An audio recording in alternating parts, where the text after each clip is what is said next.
Can you have too many recipes for quick soups? The correct answer is no.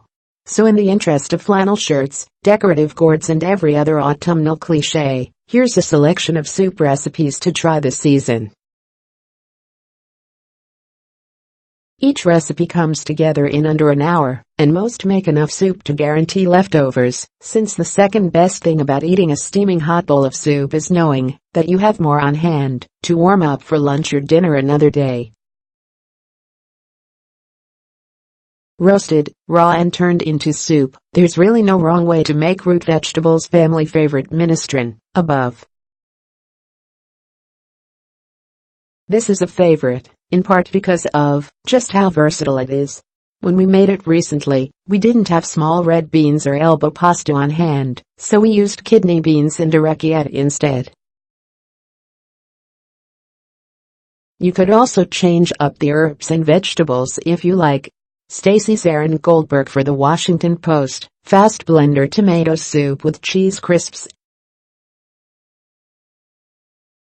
Almost as easy as simply opening a can of tomato soup, but infinitely better than that.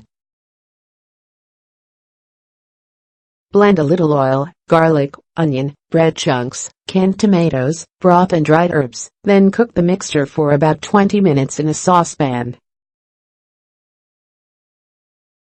That's it. Deb Lindsey for The Washington Post, corn and hominy chowder. A slew of freezer and pantry staples combine their powers in this hearty soup. Serve it with cornbread slathered in honey butter.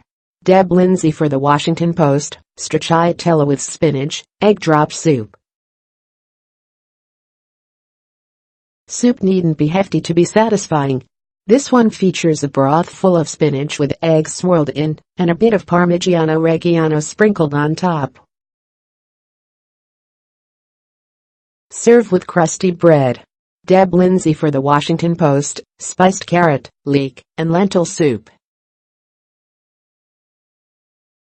Onion, leeks and carrots get friendly with plenty of spices, and a good amount of red lentils to create a soup that can be served chunky or pureed. Scott Suchman for The Washington Post, Tami's French fry soup. When we first published this recipe, we got several responses that were essentially haha, leftover French fries, what are those? While we appreciate your cleverness, we are here to tell you that sometimes you get bad French fries, and sometimes you can't eat all of your fries, even if they're good.